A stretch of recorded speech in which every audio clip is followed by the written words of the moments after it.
जय हिंद दोस्तों, मैं सुधांशु कुमार स्वागत करता हूं आपका यू लर्न क्लास 10th में। ठीक है, और इस वीडियो में हम आपका जो प्रश्नावली 8.1 है, ठीक है, 8.1 है, ठीक है। इससे पहले मैं 1.1 बोलता था, ठीक है, सॉरी इसके लिए मिस्टेक हो गया।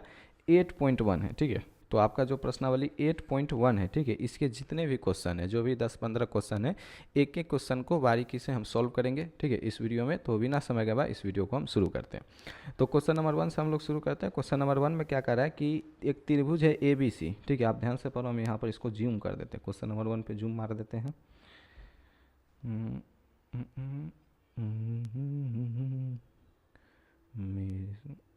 हाँ, ठीक है। अब ध्यान दो कि एक त्रिभुज ए बी सी है जिसमें बी समकोण है, यानी कि इस तरीके से कोई त्रिभुज है ए बी सी, बी यहाँ पर समकोण है, जिसमें ए बी 24 सेंटीमीटर है। यानी कि अगर ये ए बी सी है, यहाँ बी समकोण है, तो ये ए बी 24 सेंटीमीटर, ये बी सी 7 सेंटीमीटर है। फिर वही काम, दो भुजा अगर मिल गया तो इस पाइथागोरस प्रमेय का इस्तेमाल करके तीसरी भुजा हम 25 सेंटीमीटर निकाल लेंगे। निकाल के आपको बताएंगे, इसे तो हमको याद है 25 सेंटीमीटर। तो निम्नलिखित का मान ज्ञात करें। तो पहले तो हम ये ज्ञात कर लेंगे तीनों भुजा। उसके बाद अगर हमको साइन ए निकालना है तो ए को न्यून कोण मान के लंब, आधार और कर्ण डिसाइड कर लेंगे और उस हिसाब से निकाल लेंगे। फिर अगर हमको साइन सी निकालना है तो सी को न्यून कोण मान के फिर अपना जो भी लंब, कर्ण, आधार है उसको डिसाइड करके हम सवाल को सॉल्व कर देंगे। तो हम पहले सॉल्व कर देते हैं, ना बोलिएगा आप बोलते हैं कि सॉल्व, ठीक है। तो इसको हम सॉल्व कर लेते हैं। क्या कह रहा है कि पहले एक त्रिभुज बना लेते हैं ए बी सी, ठीक है, यहाँ पर इस तरीके से, ठीक है। एक त्रिभुज पहले हम बना लेते हैं ए बी सी, ठीक है, इस तरीके से ए बी सी त्रिभुज बना लेते हैं। और बी पर बना लेते हैं समकोण, ठीक है। अगर हम बी पर समकोण बना लिए, और ध्यान दो, ठीक है, ए बी बराबर 24 सेंटीमीटर है तो ए बी बराबर 24 सेंटीमीटर, ठीक है। और क्या है, ठीक है, बी सी बराबर 7 सेंटीमीटर, ठीक है, और बी सी बराबर 7 सेंटीमीटर। अब ध्यान दो, ये ए बी 24 है और ये बी सी 7 है, ठीक है। तो ध्यान दो, अब ए बी 24 तुम्हारा लंब हो या आधार, या ये 7 सेंटीमीटर लंब हो या आधार, उससे कोई फर्क नहीं पड़ता। हमको निकालना है कर्ण। जब हमको कर्ण निकालना है तो रूट अंडर लंब का स्क्वायर प्लस आधार का स्क्वायर करना ही करना है, ठीक है। तो जब हमको ए बी 24 है, बी सी 7 है, तो पाइथागोरस प्रमेय का इस्तेमाल करेंगे। हम ए सी निकाल लेंगे जो कि होगा रूट अंडर, ठीक है, ए बी स्क्वायर, ठीक है, प्लस में B C square. A B का मान कितना है 24, तो 24 का स्क्वायर कर देंगे, ठीक है, प्लस में बी सी कितना है 7, तो 7 का स्क्वायर कर देंगे। 24 का स्क्वायर तुम्हारा हो जाएगा 576, ठीक है, प्लस 7 का स्क्वायर 49, तो 576 प्लस 49 रूट अंडर 625, और 25 का निकल जाएगा तुम्हारा 625 का निकल जाएगा 25, यानी ए सी बराबर तुम्हारा आ गया 25। अब हम लोग डिसाइड करेंगे कौन लंब होगा कौन आधार होगा। अब ध्यान दो, हमको निकालना है साइन ए, इसका मतलब कि ए पर बनेगा न्यून कोण, ठीक है, ये है न्यून कोण, ठीक है।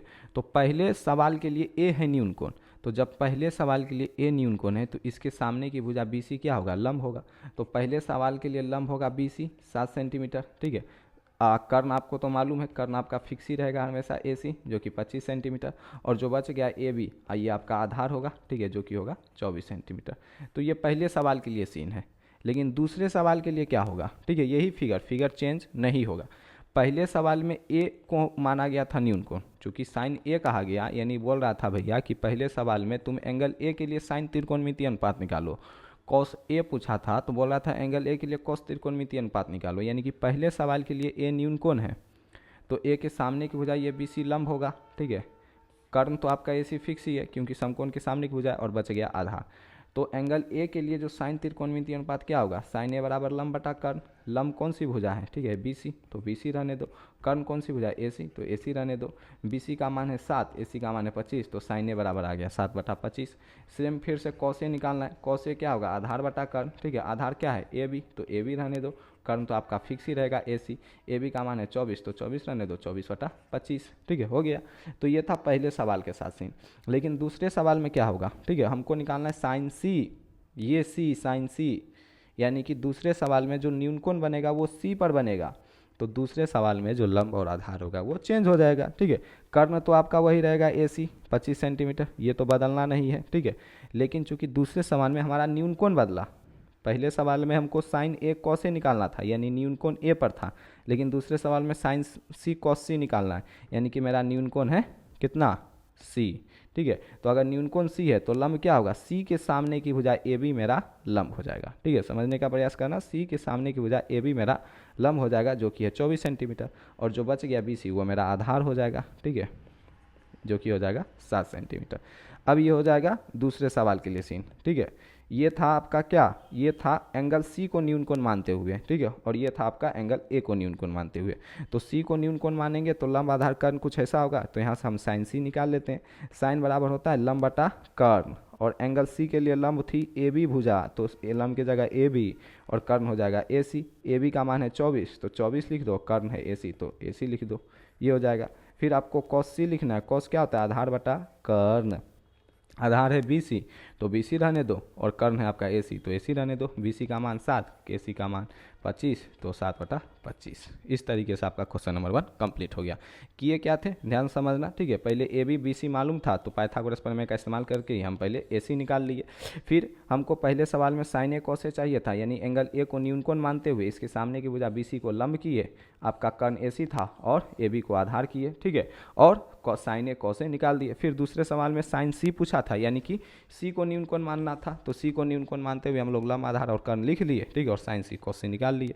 यहाँ पर ए को न्यून कोण माने तो लंब बी सी था, तो इसलिए 7/25 आया। एक मिनट, क्या हो गया भाई, यहाँ पर क्या, ठीक है, ए को न्यून कोण, एक मिनट, यहाँ पर ए को न्यून क्या, हाँ, ए को न्यून कोण माने थे, तो इसके सामने की बजाय ये लंब था 7 सेंटीमीटर, तो साइन ए आपका 7/25 हो गया। लेकिन यहाँ पर सी को न्यून कोण माने, तो इसके सामने की बजाय ये 24 था, तो साइन सी तुम्हारा 24/25 हो गया। सेम तुम्हारा कॉस ए और कॉस सी में हो गया। इस तरीके से सवाल एक आपका कंप्लीट हो गया।